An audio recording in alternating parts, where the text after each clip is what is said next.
La idea de trabajar así de esta manera es que nos podamos aproximar al texto que estamos estudiando. ¿Qué libro es? A ver. ¿El libro de qué? De Romanos, ¿sí? El libro de Romanos. Y lo estamos viendo bajo la perspectiva de que Dios quiere hacer una reconfiguración en nuestra mente y por ende si lo hace en nuestra mente como metáfora de lo que somos, entonces también lo va a hacer en nuestro mundo interior, pero también en nuestro mundo exterior, con las personas que los rodeamos. Al cambiar nosotros, nuestra manera de pensar, vamos a tener un impacto en la sociedad en la que nos encontramos. A veces no le va a gustar mucho el impacto a la gente, pero el impacto lo vamos a tener. Y esa manera de impactar va a ser algo que glorifique finalmente al Señor, porque en definitiva nuestra mente no va a cambiar por el libro de Romanos por lo que somos nosotros, porque seamos súper nosotros, sino porque Jesús va a trabajar en nuestro sistema operativo desde lo más profundo. Entonces nuestro reflejo, nuestro cambio de pensar va a ser un reflejo de lo que es Jesús. Bien, el primer grupo.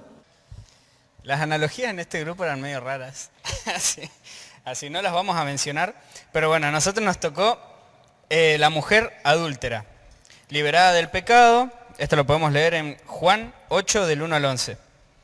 Y el versículo que teníamos estaba en Romanos, siendo justificados gratuitamente por su gracia, Romanos 3, 24.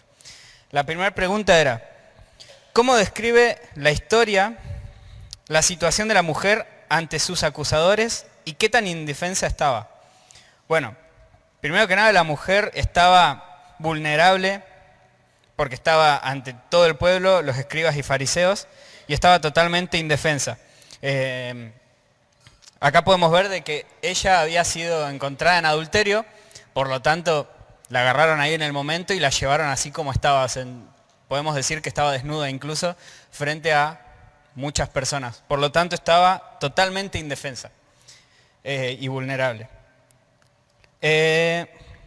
Punto número 2. Si la mujer era culpable, ¿por qué el veredicto de Jesús no fue la condena a muerte? Y nosotros pusimos porque ante los ojos de Dios todos somos pecadores y culpables. Por eso después Jesús dice, quien esté libre de pecado, que sea el primero en lanzar la primera piedra. Por lo tanto, si íbamos a la ley y lo que había enseñado Cristo, todos somos culpables, todos éramos merecedores de la muerte. Por lo tanto, no es que no era culpable, sino que todos ahí eran culpables y condenados a muerte. Después el número 3 dice, ¿qué significa la palabra gratuitamente en Romanos 3:24 a la luz de alguien que no tiene defensa? Pusimos gratuitamente, significa que es como un regalo de Dios, mediante su gracia y misericordia, que es como le dice, justificados por su gracia. Punto número 4, no lo completamos tanto, pero dice, ¿cómo cambia la mente de una persona cuando entiende que la gracia justifica sin merecerlo? No lo completamos, pero es cuando entendemos que somos culpables y no hay nada que podamos hacer para salir de esa condición de pecado más que por medio de Cristo. Y ahí es cuando entendemos la gracia justificadora. Y después el punto número 5, ¿de qué manera este caso nos muestra que el tribunal de Dios opera por gracia y no por inocencia? Por amor al pecador, porque la ley nos condenaría a muerte a todos, pero por medio de Cristo tenemos esta gracia que nos justifica. Bien, gracias. ¿De qué manera este caso nos muestra que el tribunal de Dios opera por gracia y no por inocencia? Porque si no fuera por gracia, ¿quién sería inocente? Absolutamente nadie. Entonces, opera diferente. Nosotros en el sistema de los tribunales comunes vemos que o sos absuelto porque el mérito de la culpa es así, ¿no, Tommy? O porque la culpa no te pesa, o sos culpable. Pero en el ámbito del Señor, en el ámbito de Dios, opera no por inocencia o culpabilidad, sino que opera por regalo, por gracia, pues si no nadie es inocente y por ende todos seríamos condenados. Ahí vimos una mujer adúltera que le correspondía el ser apedreada. Es un caso medio emblemático, pero vemos que ella fue liberada ¿de qué? Del pecado, la liberación del pecado. Segundo grupo. El señor de la de las zapatillas Puma. Bueno, a nosotros nos tocó el caso de Bartimeo, que fue liberado de su ceguera en Marcos 10, 46 y 52, y el versículo de Romanos 3, 23 que dice, todos pecaron y están destituidos de la gloria de Dios. El primer punto decía, ¿qué hacía Bartimeo para intentar cambiar su ceguera y qué nos dice eso sobre su condición? Y nosotros pusimos que nada, que en principio él se encontraba junto al camino, pero se encontraba junto al camino mendigando, pero al escuchar de Jesús, clamaba incesantemente por ayuda de Jesús, para que Jesús lo ayude. El punto 2 dice, ¿por qué el clamor de Bartimeo por misericordia demuestra que él sabía que no tenía méritos propios? Él reconocía su condición, no tenía nada que darle, de hecho el texto dice que estaba mendigando, por lo que al reconocer su condición clama por misericordia. El punto 3 dice, ¿cómo se parece la ceguera física de Bartimeo a la descripción de Romanos 3:23 sobre estar destituidos? Y dice, y pusimos, Dios es luz, y al estar separados de Él, estamos entenebrecidos, ciegos, como Bartimeo. El 4 dice, ¿por qué el reconocer nuestra total incapacidad es el primer paso para que nuestra mente experimente salvación? Reconocer nuestra condición implica dejar el orgullo de lado, y ese es el primer paso para poder cambiar nuestra condición. El punto 5 dice, ¿qué actitudes ciegas hoy en día impiden a los jóvenes pedir ayuda, a la ayuda de Jesús como lo hizo Bartimeo? Pusimos la influencia del mundo, lo que consumimos, lo que nos rodea, el que a lo malo llaman bueno, las distracciones por los placeres que ofrece el mundo, las falsas creencias. Todo eso no nos permite acercarnos a la luz verdadera. Bien, básicamente el pecado, ¿sí? El pecado interior como el pecado exterior. Algo interesante, nosotros en el caso del grupo 1 vimos cómo una mujer fue liberada del pecado, libertad del pecado. Y en este caso, ¿de qué fue liberado Bartimeo? ¿De qué? ¿De una qué? ¿Y qué es eso? Una enfermedad. Entonces, liberación del pecado, liberación de una enfermedad. Interesante el planteo, cómo lo respondieron, porque acá decía en el caso 2, ¿por qué el reconocer nuestra total incapacidad es el primer paso para que nuestra mente experimente la salvación? Porque si no reconozco mi incapacidad, ¿qué ayuda voy a pedir? Si no reconozco que yo no puedo, entonces, ¿a quién le voy a pedir que me ayude porque yo no puedo? Entonces el primer punto del ser humano es entenderse tal como es. Vimos a una mujer que estaba en pecado, segundo, un hombre incapaz. Una mujer incapaz de solucionar el tema de su pecado, que estaba en adulterio, en aquel tiempo era la pena capital, pero en este tiempo también vemos a un hombre que está enfermo, totalmente incapacitado de curarse, pero que clama por misericordia. Jesús, hijo de David, ten misericordia ¿de quién? De mí. Yo no puedo sanarme. ¿Y el Señor qué hizo? Lo sanó. ¿Sí? A esta mujer la perdonó, la liberó. Y a este hombre lo liberó de su problema que era la ceguera. Yo soy oftalmólogo y no se cura la ceguera así como el Señor la curaba. Algún día voy a tener ese don. Voy a empezar a escupir en tierra. Todavía no ha pasado. Bueno, tercer grupo. Bien, el caso 3 era sobre el texto en Marcos, capítulo 5, versículo 1 al 20, del endemoniado gadareno. La primera pregunta dice, ¿cuáles eran las cadenas físicas? Bueno, en este particularmente eran los grillos. Sí, un poco también hacíamos mención al tema del tipo de marginación que había tenido esta persona con respecto a los ciudadanos ahí del pueblo. Después, en cuanto a las cadenas espirituales, bueno, primero y principal el pecado, y luego que vivía una vida atormentada por el demonio, por los demonios. Exacto. Y bueno, y la sociedad no podía ayudarlo principalmente porque el problema radicaba en algo espiritual. Entonces, los esfuerzos humanos no bastaban. La segunda pregunta dice, ¿qué nos enseña la liberación instantánea de Jesús sobre el verdadero origen de la libertad? Y un poco también decíamos esto de que, bueno, que el problema del hombre y su naturaleza en el pecado, únicamente ese problema tiene el poder Jesús para poder solucionarlo. De hecho, Jesús fue quien se acerca y va hasta el lugar sin que el endemoniado lo llame o lo busque. Dice cómo ilustra este hombre la esclavitud del pecado de la que habla Romanos 3 antes de conocer la gracia. Principalmente, bueno, de que el pecado en la vida de la persona es como una enfermedad crónica, así que va, de alguna forma va destruyendo, primero y principal, el propósito que tiene Dios para la vida de esa persona. La pregunta 4 dice, ¿por qué el esfuerzo humano o las buenas intenciones son insuficientes para romper las cadenas del corazón? Porque a pesar de poder hacer buenas obras, en el hombre está el pecado.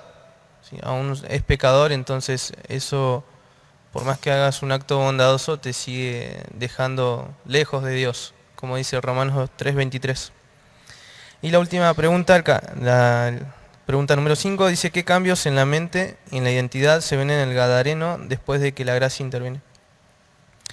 Después de estar loco y ser una persona violenta, pasa a ser una persona que se encuentra sentada, también de estar desnuda a estar vestida en su juicio cabal, y que también contaba o predicaba acerca de lo que Dios había hecho en su vida.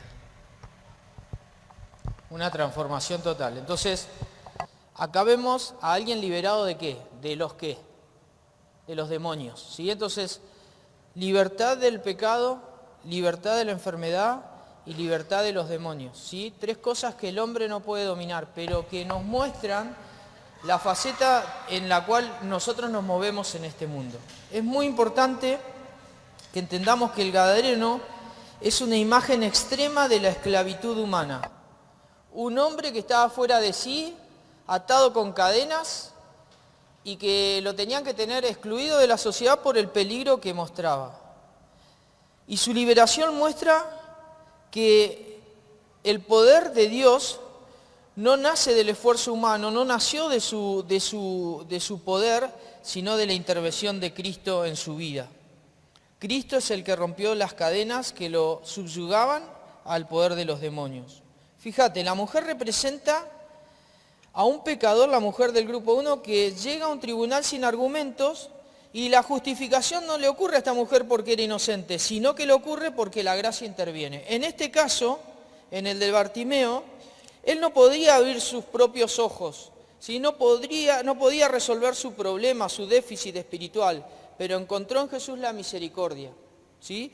Y en este caso, finalmente, en el Gadareno encontramos que la liberación no surge de su propio poder o esfuerzo o mérito, sino que surge porque Cristo interviene en la historia de su vida y lo cambia, absolutamente. ¿Sí? Y finalmente el grupo 4. A nosotros nos tocó el caso del joven rico y en Mateo 19, 16 al 22. Y la primera pregunta decía, ¿qué virtudes tenía el joven rico y por qué parecía el candidato perfecto para el reino de Dios? Nosotros hablamos de que era alguien que aparentemente guardaba los mandamientos desde que era chico, desde que era joven, que hacía muy buenas obras, que parecía perfecto porque había justamente respetado la ley, al menos en el exterior, parecía sin fallas, parecía sin pecado, parecía la persona perfecta. El punto 2 es, ¿cuál era el verdadero ídolo en el corazón del joven que Jesús sacó a la luz? Y pusimos que el verdadero ídolo era el dinero o las riquezas. El punto 3 dice, ¿cómo conecta la tristeza y la retirada del joven con la advertencia de Romanos 3:27 contra la jactancia? Y nosotros pusimos que él se veía a sí mismo, para que no entienda la letra. Es que lo escribió Emilce. Ok, bien. Que está difícil. Ok, lo que hablamos, no lo que anotamos, es que él pensaba que tenía buenas obras, él se jactaba de sí mismo, de lo que había hecho, y él pensaba que con eso era suficiente, con eso era algo que le alcanzaba, y por eso estaba triste, y se conecta con el versículo este de Romanos sobre la jactancia. El punto 4 dice, porque es más peligroso para la mente creer que somos buenos que reconocer que estamos rotos. Acá Carlitos decía de que uno se autoengaña cuando cree que es bueno. Entonces vive en ese autoengaño y no reconoce la necesidad que tiene. Hablábamos también como un ejemplo de alguien que está enfermo, pero no reconoce esa enfermedad, entonces nunca va a buscar una cura. El punto 5 dice, ¿qué nos enseña este caso sobre la diferencia entre vivir por mérito propio y rendirse ante la justicia de Dios?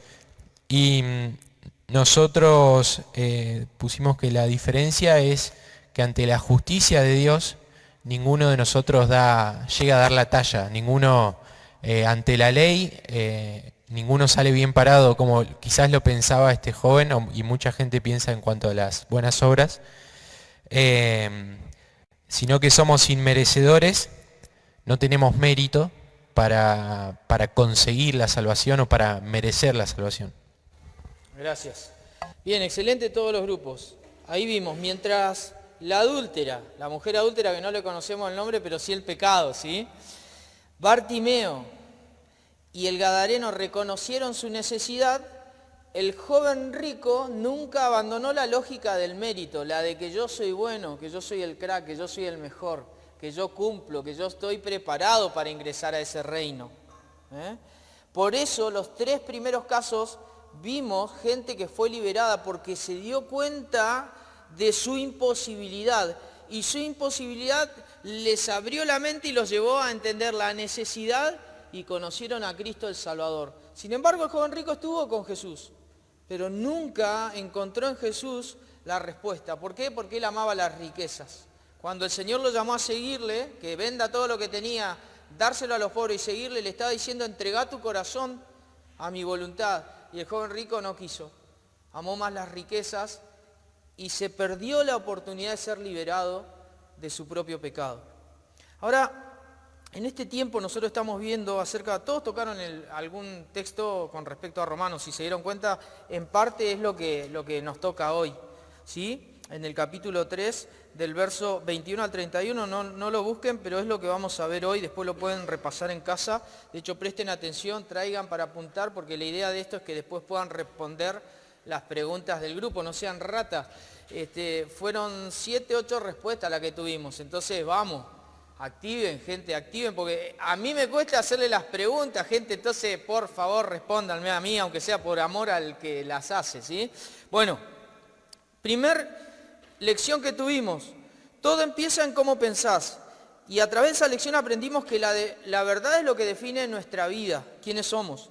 Lo segundo que enseñó Seba fue una mente desconectada de Dios, y ahí vimos el problema del pecado, la distorsión total que hay en la mente de todo ser humano. Y hoy vamos a ver que Dios cambia la forma de verlo todo porque la gracia comienza a redefinir quiénes somos. El favor de Dios, la gracia es el favor de Dios hacia personas que no somos inocentes y que somos culpables. No sé si ustedes escucharon el término carpetazo, seguramente sí. Habitualmente se utiliza para definir un archivo que pesa en la contra de alguien, ¿sí? Normalmente te dicen, tiré un carpetazo, ¿sí? de un medio a un político, y le sacaron información hasta de la FIP y le tiraron con todo. ¿Por qué? Porque tratan de esa manera de mostrar la hilacha de una persona. Y para serle sincero, Pablo usó cada uno de los puntos de los 3 primeros capítulos para decirnos inicialmente que el Evangelio de Cristo, es decir, la buena noticia que Cristo salva porque Él resucitó, es una cosa, pero a nosotros nos corresponde el carpetazo. Y Pablo en los primeros 3 capítulos de Romanos va a decir, todos que hemos ¿qué? Todos hemos pecado. ¿Hay justo en el mundo? No hay justo ni aun qué, ni aun uno. Y esto es un problema inicial porque nosotros desde la óptica de Dios tenemos que entender este mensaje. Cuando Pablo está diciendo que ante la justicia de Dios no hay nadie quien pueda cumplirla perfectamente, nos está diciendo que al fallar todos somos pecadores delante de Dios. Y ese es un mensaje que a veces choca, porque el que nos está tirando el carpetazo no es Pablo, sino que ¿quién es? Es Dios. Si nosotros nos ponemos en el reflejo de Dios, nos damos cuenta que hay mancha en nosotros, que no tenemos la perfección, que en nosotros mora el mal. Y esto es un gran dilema en los seres humanos, porque habitualmente nos vemos buenos, vemos que hacemos bien las cosas, no le robamos a nadie, no hemos matado a nadie. A veces nos enojamos, tenemos malos pensamientos, pero le damos poco valor a eso. Pero en realidad, cuando nosotros nos comparamos con la ley de Dios, con su moralidad, entonces sí nos encontramos como faltos. Y Dios exige perfección y no la tenemos. Y esto no porque no tenemos perfección porque Dios nos haya creado con algún desperfecto, sino porque Adán en su pecado lo arruinó todo y bastante lo arruinó. Pablo resume esto en Romanos 3:9 cuando dice, si ustedes lo buscan, ¿qué pues? ¿Somos nosotros mejores que ellos? ¿O somos nosotros mejores entre nosotros? ¿Soy yo más bueno que vos o vos más bueno que yo? En ninguna manera. Pues ya hemos acusado a todo el mundo que todos están bajo pecado. Todo el mundo está bajo pecado si la óptica que está arriba es Dios. Y la expresión bajo pecado no significa simplemente que las personas cometen errores. Denota que en todos los seres humanos hay un sistema de dominio, una autoridad y un poder que los gobierna y contamina no solo lo que hacen, sino la manera en la que piensan. El pecado no es simplemente un estorbo momentáneo en nosotros, sino es una manifestación de una realidad que está y opera en el mundo y que el mundo no la percibe. Ahora Pablo no nos va a dejar en esa idea del pecado como el diagnóstico definitivo. Porque en el 3:21 va a pegar un volantazo Pablo y está bueno. ¿Viste cuando te olvidaste el celular en casa? ¿Viste en esa propaganda? Me olvidé el celular en casa, dice el marido, y tiene que ir a buscarlo, ¿no? ¿Por qué? Y porque en el celular hay cosas que la esposa no debería ver. ¿Vieron esa propaganda o no? Bueno, pega el volante. Ella no la vio. Pablo, ¿qué va a decir? Dos palabritas ahí en el 3:21. ¿Qué dice? A ver, léanlas. Algún varón que me las diga. ¿Qué dice 3:21? Las dos primeras palabras. Sí, 3:21.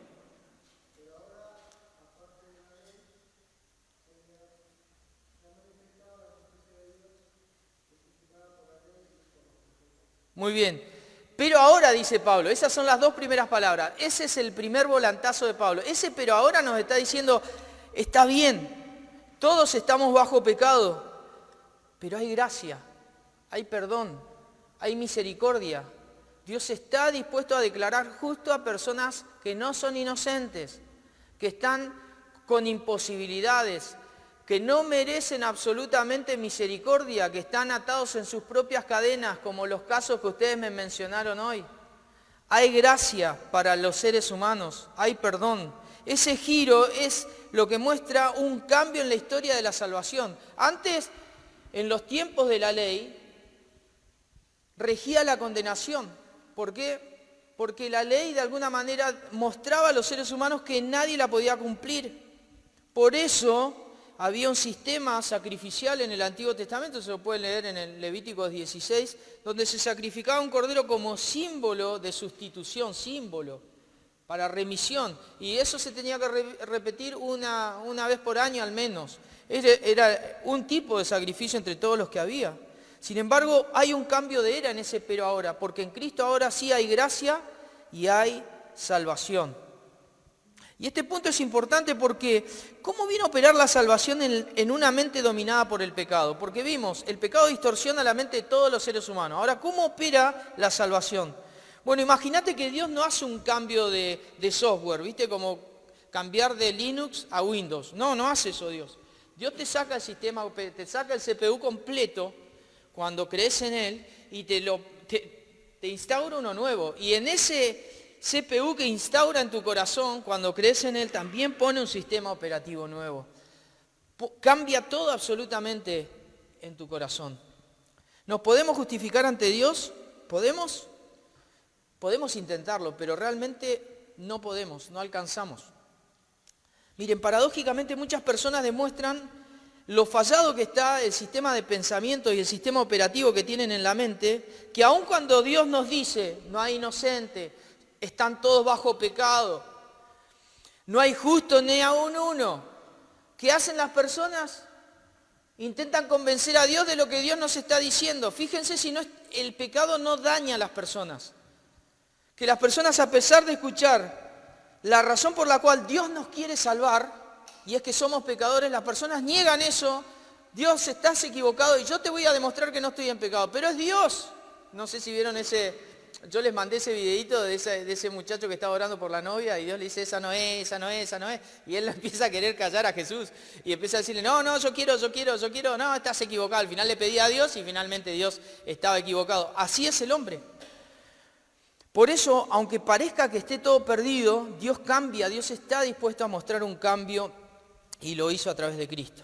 Pablo arranca diciendo en el 3:21, pero ahora aparte de la ley se ha manifestado la justicia de Dios. Y esta manifestación tiene que ver con una acción de Dios que comenzó en Jesús, pero continúa en el presente. Es una manera en la cual Pablo escribió esa palabra y que nos dice que la justicia de Dios, es decir, el plan de Dios de hacernos justos, como Él pretende hacernos justos, comenzó con Cristo. Por eso Él va a decir aparte de la ley. Ahora, aparte de la ley del sistema antiguo, Dios ha manifestado la justicia de Dios. Y ahora, ¿cómo esto conecta con nuestra vida? ¿Cómo conecta esto de que Dios quiere justificar a las personas que son pecadoras, que no son inocentes? Si todos somos pecadores, porque esa es la realidad, todos hemos estado en pecados en nuestra vida. Ahora, ¿cómo Dios puede hacerlo? Bueno, Pablo en el verso 22 va a decir lo siguiente: por medio de la fe en Jesucristo, para todos los que creen en Él. Y esto conecta con lo anterior. Nuestro sistema operativo está continuamente intentando justificarse de una bondad que ante Dios no existe. Estamos continuamente tratando de decir que somos buenos, pero el problema es que entre nosotros quizás haya un nivel de bondad y maldad, y podamos decir, vos sos más malo que yo. Pero ante Dios eso no se puede. Dios lo sabe. ¿Y qué hace Dios? Ofrece una solución. Manifiesta que podemos ser justificados. Pero ¿cómo podemos recibir su justicia? Es por la fe en Cristo, por la fe en Él. Para todos los que tienen la fe en Él. La justicia de Dios está disponible porque Cristo fue fiel. No porque nosotros creímos. Esto nos pone en un plano de comprensión. A veces nosotros creemos que porque tenemos fe en Cristo, entonces la importancia está en nuestra fe. No, la importancia está en Cristo. Es Él el objeto de nuestra fe. Es Él el que hizo la obra perfecta por la cual ahora Dios entonces puede perdonar nuestros pecados. Es Él el que ocupó tu lugar y mi lugar en la cruz. Es Él el que logró la victoria en la resurrección. Es Él. Nosotros podríamos tener fe en cualquier cosa, pero si no está Cristo, entonces ¿para qué nos sirve esa fe? Sacalo a Cristo de la ecuación de la fe y tenés absolutamente nada, vacío. Por eso Pablo en 1 Corintios capítulo 15 dice que si Cristo no hubiera resucitado, porque entonces ha muerto, entonces ¿cómo sería nuestra fe? Vana, no tendría objeto. Pero como tiene objeto, entonces nuestra fe tiene absolutamente sentido. Lo que predicamos de Cristo, de que por Él hay salvación, tiene sentido. Nosotros creemos porque hay algo real en ese creer. Y ese creer se llama Jesús. Él sí fue perfecto. Él sí llegó a la cruz en una perfección que nosotros no teníamos. Él sí llegó a la cruz santo y sin embargo fue crucificado. ¿Para qué? Para que nuestra fe no sea un acto psicológico, sino para que nuestra fe sea realmente una entrega que reciba de Cristo la salvación y la justificación de la que Pablo está aquí hablando. Justificación es un término que denota de que Dios es recto, de que Dios es santo, denota también de que Él es elevado y que Él imparte justicia, así como lo entendés en la vida cotidiana. Estar en conexión con esa rectitud es algo que ningún ser humano puede, pero Cristo sí pudo y por Cristo nosotros hoy lo podemos recibir. Entonces la justicia de Dios no se logra, no la podemos lograr, somos todos culpables, pero sí se puede recibir. ¿Por qué? Porque Dios está dispuesto a regalarla. Y cuando Dios pretende regalarnos su justicia, lo que dice Pablo recién ahí comienza a redefinirse quiénes somos, nuestra mente, porque empezamos a comprender qué significa la gracia. ¿Cómo ocurre la justificación? Bueno, Pablo va a mencionar 3 cosas que son importantes que te quedes con estos 3 conceptos. Estábamos destituidos de la gloria de Dios, separados. ¿Por qué? ¿Por qué razón estábamos separados de la gloria de Dios? Porque todos tenemos ¿qué? Pecado. Todos están destituidos. Es universal este término. Yo también y vos también. Lo segundo, podemos ser justificados. Es decir, Dios puede declararte justo. ¿Por qué razón puede hacerlo? Porque Cristo fue el que cumplió lo que Dios pretendía en la salvación, en la cruz del Calvario. Y finalmente, la justificación es gratuita. Es decir, no tiene un motivo en aquellos que son justificados. Pensá esto. Si nosotros somos culpables, hemos pecado y hemos ofendido a Dios, ¿qué puede encontrar Dios en nosotros para querernos salvar? Nada. Ahora, ¿de dónde sale el deseo de Dios para que nosotros seamos perdonados? ¿De quién sale? De Él. De Él mismo. ¿Por qué? Porque Dios es amor. Sencillamente por eso. Y como Dios ama, entonces hizo todo para que nosotros recibamos gratuitamente. Eso significa sin motivación alguna de que nosotros le hubiéramos dado a Dios. Es decir, solo por Él, para que Él lo regale y nosotros lo recibiésemos. ¿Y cómo ocurre esa justificación? Y bueno, básicamente porque Cristo fue puesto como el sacrificio que requería nuestra justicia. Todo aquel que pecare morirá, dice la palabra de Dios. Y esa muerte se hizo manifiesta espiritualmente porque todos estamos destituidos de la gloria de Dios, pero hubo uno que tuvo que sufrir la muerte real, siendo perfecto, y ese fue Jesús en la cruz del Calvario. En la cruz se derramó el juicio de Dios sobre un sustituto, sobre tu sustituto y sobre mi sustituto, y la justicia divina nunca fue cancelada ni ignorada en ese hecho, sino que la justicia divina en aquel sustituto fue satisfecha. Y eso es muy importante. Por eso Dios tiene misericordia para nosotros, porque no tuvo misericordia por su Hijo Jesucristo allí en la cruz del Calvario. Y esto es alarmante, porque Dios te ama excesivamente, porque sos pecador, porque soy pecador, nos ama excesivamente y nos quiere perdonar. A tal punto de que Jesús también deseaba eso. Él también te amó tanto que Él se entregó allí. Y hoy el Santo Espíritu de Dios está golpeando la puerta de tu corazón para que Cristo venga a morar a tu vida.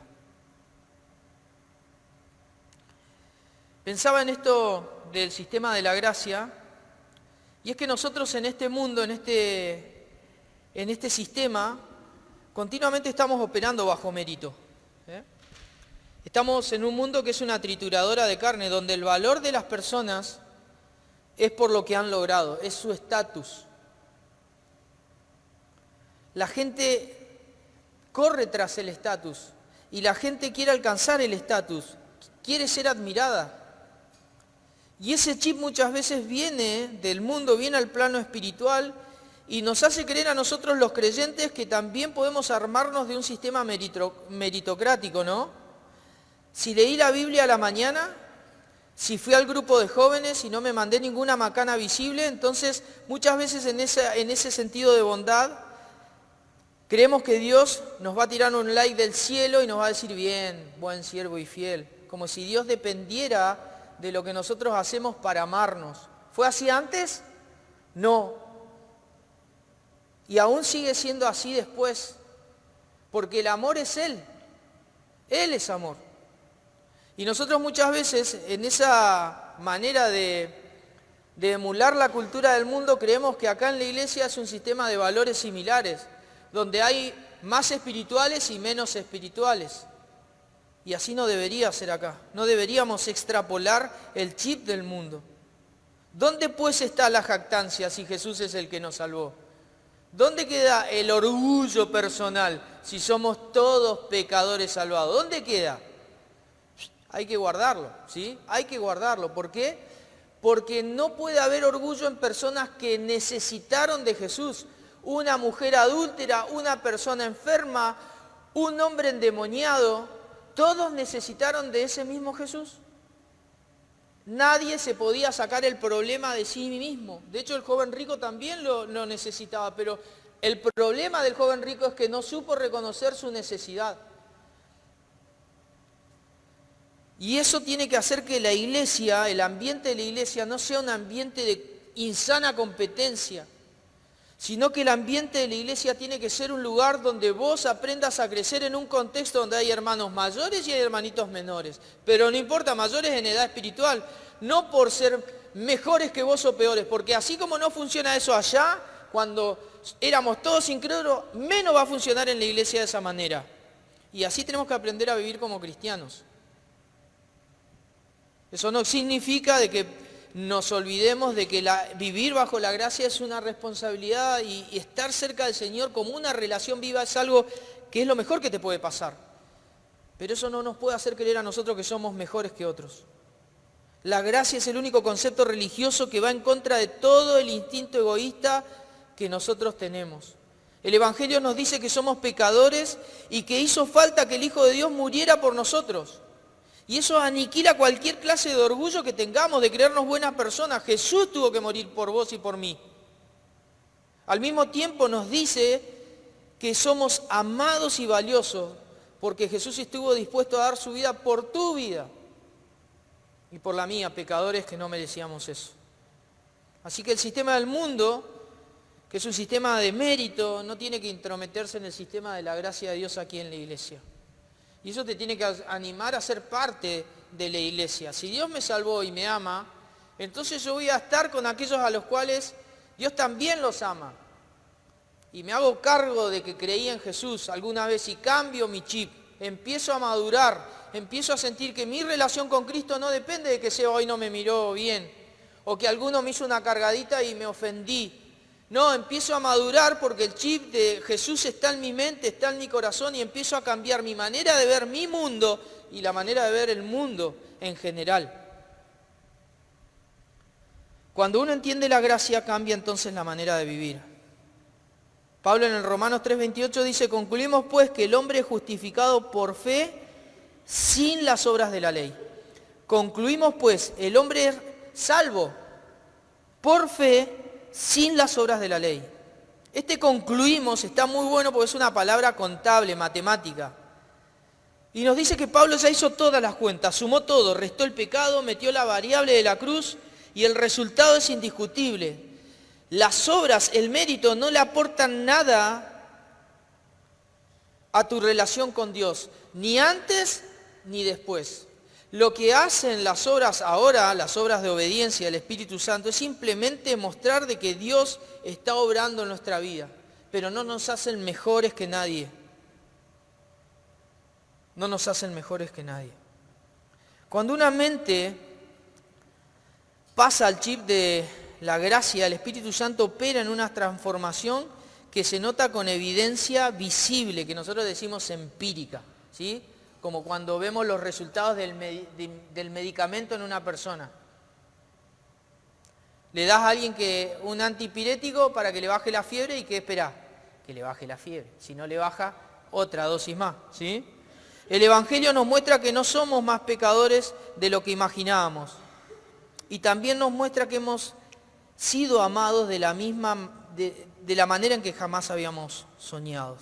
La gracia puede reconfigurar nuestra manera de pensar para que obedezcas, no para ser aceptados por Dios, sino para entender de que Dios ya me aceptó, me perdonó y quiere que tenga una relación de amor con Él.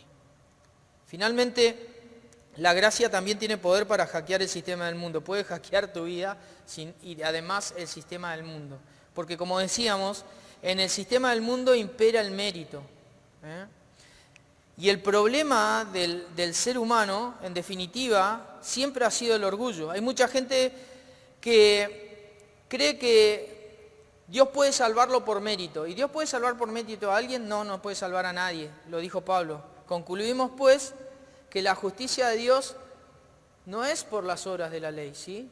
Nadie es justificado por mérito. Nadie es perdonado por Dios por mérito. Y alguien que pesa meritoriamente esconde orgullo, pero también hay mucha gente que dice, Dios no me puede perdonar porque no tengo mérito alguno. Soy muy pecador, entonces Dios no me puede perdonar. Tengo una historia horrible en mi pasado, Dios no me puede perdonar. Y la realidad es que eso también es orgullo.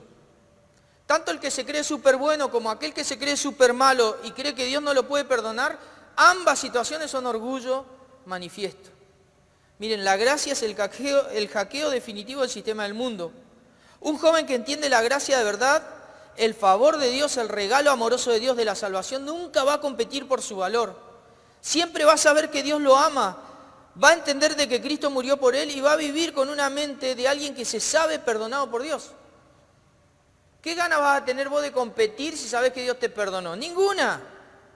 Cuando un joven entiende realmente la gracia, puede fracasar sin destruirse a sí mismo, sin sentir que ha perdido todo. Puede triunfar también sin volverse orgulloso. ¿Por qué? Porque siempre va a estar Cristo como el favor más grande que ha recibido en su vida, el favor inmerecido más grande que hemos recibido, que es el regalo de su salvación. En definitiva, la gracia cambia todo el panorama, porque puede cambiar el cómo nos vemos a nosotros mismos, porque si Dios me perdona, Dios echa fuera la culpa del pecado y te dice, te recibí, listo, sos mi hijo y conmigo para siempre, te dice Dios. De ahora para siempre no te suelta más la mano.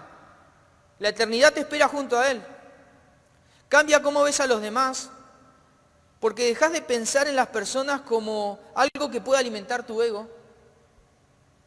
Y cambia también cómo entendés a Dios, que no es un gendarme cósmico, que está esperando con un palo, tin, tin, tin en la cabeza para decirnos, has pecado. No, es un Padre infinitamente justo que pagó tu deuda y mi deuda para darnos un abrazo de carácter eterno. Así que hemos visto hoy la lección 3. La gracia comienza a redefinir cómo debemos pensar. Ahora, se viene el capítulo 4 y quiero que te pienses en esto. Pablo sabía que podíamos quedarnos muy conforme con la teoría judicial de la justificación, sabernos justificados. Bueno, qué lindo todos, ya sabemos que Dios me justificó, soy salvo, listo, calisto y ya está, ¿no? Pero Pablo en su teología aquí en Romanos no se va a quedar estancado. Pablo nos va a hablar en el próximo capítulo acerca de Abraham y nos va a mostrar que no alcanza a contener una definición correcta de la gracia como si fuera un manual de doctrina, sino que hay que apropiarse de eso en nuestra vida diaria. Y eso es lo que viene. Por ende, los invitamos en el próximo capítulo, en el mismo canal, para que vengan a la actividad. Bueno, Cevita.